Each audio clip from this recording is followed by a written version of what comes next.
Warga Jakarta, bulan Ramadan akan segera tiba. Bulan di mana umat muslim akan menjalankan ibadah puasa. Vaksinasi COVID-19 terus berlangsung. Hanya saja status pandemi masih belum berakhir. Saat ini saya berada di kantor Wali Kota Jakarta Utara. Episode kali ini kita akan membahas rencana pemerintah Kota Administrasi Jakarta Utara dalam menyambut bulan Ramadan bersama Wali Kota Ali Maulana Hakim. Seperti apa pembicaraannya dan pembahasannya? Mari saksikan bersama saya, Gary Yohanes.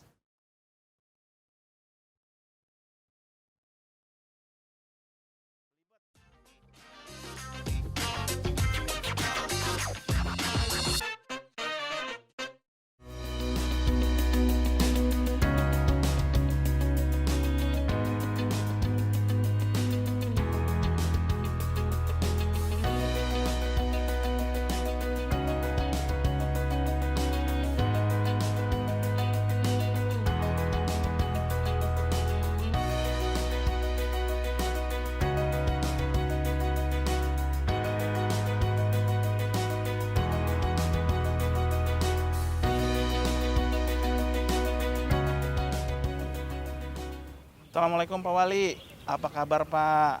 Sehat Pak? Alhamdulillah, kabar baik, Bang Sehat-sehat, Era. Pak. Sehat. Jangan panggil Pak Wali deh, Jadi panggilnya gimana nih? Bang aja ya. Bang Ali aja Bang ya? Ali aja, Nah, iya. Bang Ali, ini kan sebentar lagi kan Ramadan akan datang nih, Ya. di mana masyarakat Muslim akan melakukan ibadah puasa. Ya. Nah, kita nih mau tanya-tanya nih, Bang Ali, untuk pemerintah Kota Administrasi Jakarta Utara sendiri tuh persiapannya seperti apa? Ya, Bang Gerard. Jadi nggak berapa lama lagi kita udah lewat Nisfu Sa'ban, ya, nanti udah masuk bulan suci Ramadan bagi umat Islam, ya. Seperti biasa, tentu harus kita antisipasi persiapannya, ya. Nanti dari mulai bulan suci Ramadan di awal sampai nanti di akhir. Ya. Kalau di awal ini memang biasanya sedang getol-getolnya tuh, ya, jamaah, masyarakat, warga untuk beribadah bersama-sama di masjid-masjid, gitu ya. Betul. Di musola-musola ada Betul. ibadah malam, namanya itu taraweh, ya, Betul. berjamaah. Tapi seringkali yang lebih banyak itu di taraweh di seminggu 2 minggu pertama. Kemudian nanti ada lagi, ini saya informasikan dulu nih, bakalan apa yang akan dibahas, kita bahas di tingkat kota, ya, untuk antisipasi dan persiapannya. Ada juga yang namanya ngabuburit, nyari buat bukaan, kuliner, ini juga harus kita atur. Ya, kenapa? Karena kita sedang dalam masa pandemi COVID-19, masih tetap. Tahun lalu kita juga, ya. Jadi sebenarnya dalam waktu 1 tahun ini masyarakat sebenarnya sudah mulai terbiasa, seharusnya membiasakan diri. Bukan berarti kalau pandemi COVID-19 itu kita harus terhenti semua kegiatan, tapi bagaimana pemerintah kota bisa memberikan kenyamanan dan keamanan bagi masyarakat untuk beribadah, tetap menjalankan ibadah, tetapi protokol kesehatan dalam masa pandemi COVID-19 ini tetap diutamakan. Jadi nanti sosialisasi, pengawasan, semua stakeholder, baik dari tokoh masyarakat, tokoh agama, maupun camat dan lurah, baik RT RW, semua lapisan untuk sama-sama nanti kita menjadikan satu tim bersama supaya masyarakat bisa tetap beribadah di bulan suci Ramadan. Berarti programnya penekanannya pada pengaturannya, Bang Ali ya? Pengaturannya. Oke. Selama ini kan pengaturan untuk ibadah sebenarnya seperti kalau yang lagi ramai itu kalau ibadah sholat Jumat, ya. Betul. Itu kan masjid penuh. Tetapi kan dengan pengaturan jarak, kemudian pengecekan suhu oleh panitia atau petugas masjid, kemudian juga memakai masker diwajibkan, itu kan memang sudah jadi kebiasaan sekarang ini. Bahkan di beberapa masjid lebih ditekankan lagi untuk anak yang masih di bawah umur itu malah nggak boleh ke masjid karena takut rentan, ya, atau yang usianya sudah tua gitu rentan, bahkan ada yang sampai seperti itu. Nanti akan kita sesuaikan. Tapi kalau untuk program khususnya Bang Ali ada nggak sih? Maksudnya memang kita tahu sekarang kita masih di tengah-tengah pandemi ya. Tapi kalau di terobosan-terobosannya sendiri gitu Bang Ali, maksudnya apakah dengan pembatasan itu juga nanti ditempatkan petugas khusus atau bagaimana tuh? Nah, Ya, jadi kita evaluasi dari tahun lalu, ya bulan suci Ramadan tahun lalu memang ada himbauan untuk tidak sholat tarawih berjamaah di masjid karena pada saat itu kita sedang awal-awal menghadapi musim pandemi COVID-19 sehingga masyarakat belum terbiasa.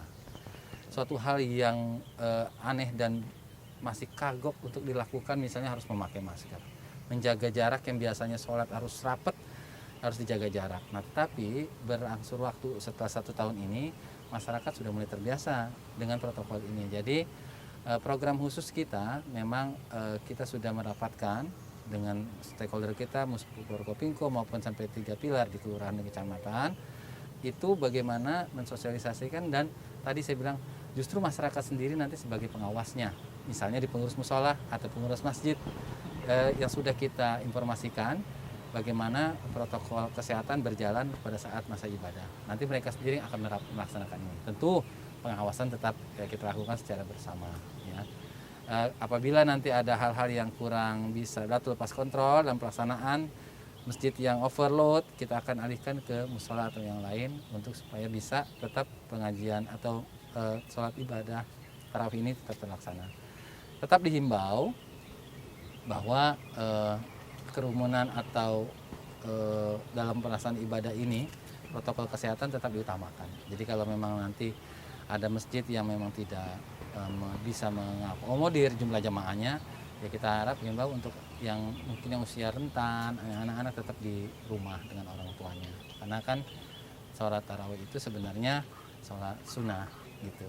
Jadi sebenarnya karena lebih baik sih orang berjamaah di masjid seperti itu ya, meramaikan masjid. Tetapi dalam masa pandemi COVID seperti ini kita harus atur-atur kembali mana yang memang sebaiknya di rumah dan mana yang sebaiknya di masjid seperti itu. Nah ini sudah kita rapatkan.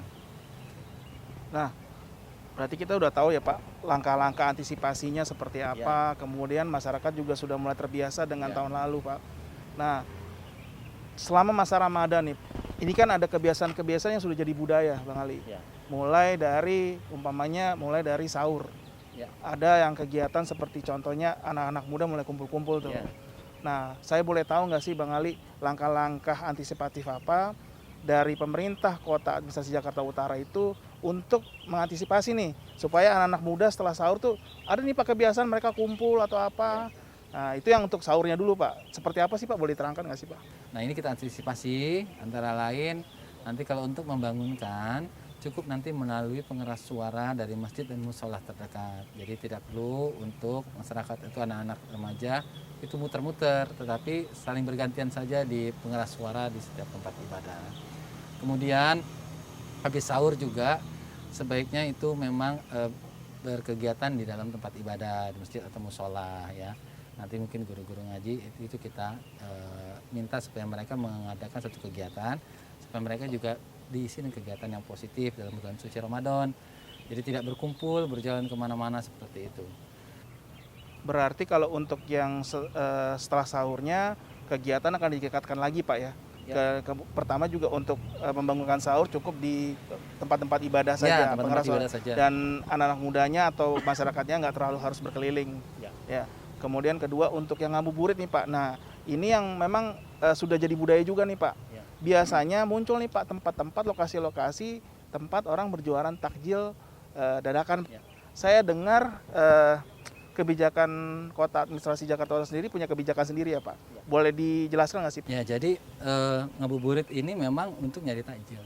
Ya sebenarnya itu di jam yang sangat bagus untuk berdoa. Tetapi entahlah ini kebiasaan ini sejak kapan saya nggak tahu. Tapi yang pasti kita mengakomodir untuk mencari bukaan ini bukan puasa. Beberapa titik atau spot yang memang menjadi rutin para pedagang itu harus kita atur. Kalau memang memungkinkan kita masukkan ke lahan-lahan yang memang cukup luas sehingga protokol kesehatan bisa terlaksana di situ. Kalaupun tidak berarti kita harus hilangkan titik ini gitu ya. Tapi kalau memang bisa diatur di titik itu kita laksanakan. Tetapi kalau tidak, hilangkan titik ini kita pindah. Seperti itu ke tempat yang memang memungkinkan lebih luas halamannya dan tidak berkerumun seperti itu. Jadi benar-benar nanti teratur betul protokol kesehatannya, tidak sebebas-bebasnya seperti biasa. Kita khawatir nanti lupa mereka karena saling kenal, tukang jualannya jadi lupa pakai masker gitu, Betul. dekat, akhirnya tertular menjadi klaster baru dari situ gitu. Betul Pak. Kita juga menyampaikan dalam program vaksinasi juga sekarang nih, ya jadi kemarin rapat dalam setiap kegiatan bulan suci Ramadan, nanti kita sampaikan terus dalam mungkin dari ceramah, kultum seperti itu, masalah protokol kesehatan dan vaksinasi yang belum seperti itu. Berarti implementasinya sendiri sudah akan dijalankan dan masyarakat sudah mulai terbiasa. Kedua, kalau untuk yang para pedagang takjil ini, itu kedepannya juga akan menerapkan implementasi kayak pengawasan nggak sih?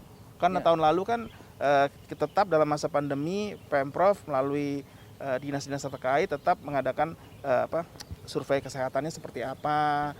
Terus kemudian bahkan ada juga dari Labkesda juga datang untuk menguji, Pak. Ya. Nah, kalau di Jakarta Utara sendiri seperti apa?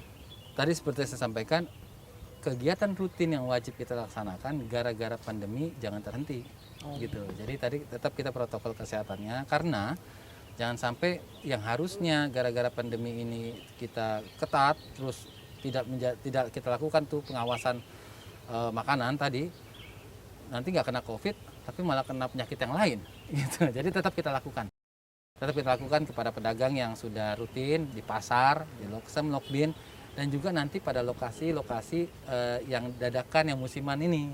Ya, seperti itu, pedagang-pedagangnya biasanya musim baru muncul nanti di beberapa titik untuk yang penjual bukaan. Bang Ali, gimana sih proses vaksinasi COVID-19 selama bulan puasa itu seperti apa sih? Nah, vaksin itu 2 kali dosis. Dosis pertama, kalau untuk yang masih di bawah 60, itu 14 hari. Yang sudah di atas 60 tahun, itu sudah masuk sampai 28 hari, baru bisa dosis kedua. Dan ini banyak yang masuk di bulan suci Ramadan. Betul. Di atas tanggal 13 April. Betul, Pak. Nah, tetap kita lakukan vaksinasi, ya. Tentu sudah dapat kita jadikan panduan fatwa ulama karena keluar bahwa itu tidak membatalkan puasa, sehingga ini tidak ada masalah sebenarnya. Namun demikian, nanti dari segi kesehatan tentu dokter akan memberikan rekomendasi kembali jam berapa pantasnya gitu loh. Betul. Mungkin kan apakah kaitan sudah buka ya, Pak? ya kaitan dengan mungkin terkait dengan harus ada masa observasi setelah disuntik selama 30 menit, ada kejadian apa dipilih sore atau dipilih pagi seperti itu. Oke. Berarti rencana itu pun juga sudah dipikirkan dan sudah direncanakan, dipikirkan. Pak ya? Ya, betul. Baik.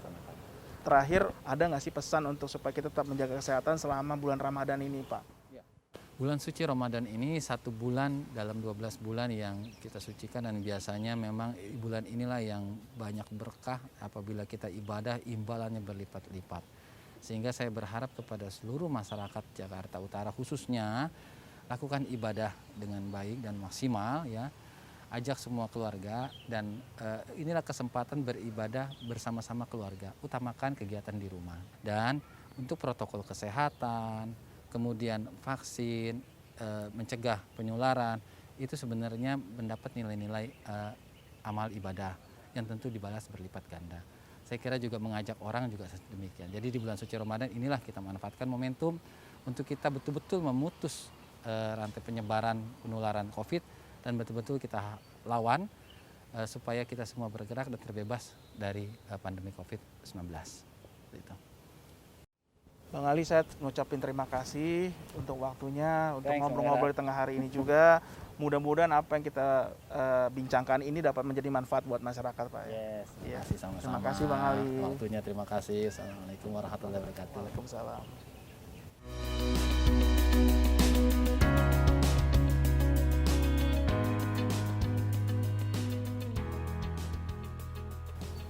Warga Jakarta, demikianlah episode Ngobrol Tengah Hari kali ini. Mudah-mudahan semua informasi yang kami sampaikan dapat bermanfaat. Tetap waspada dan jalankan protokol kesehatan, seperti mengenakan masker, mencuci tangan, menjaga jarak, hindari kerumunan, dan kurangi mobilitas. Saya Gero Yohanes, salam.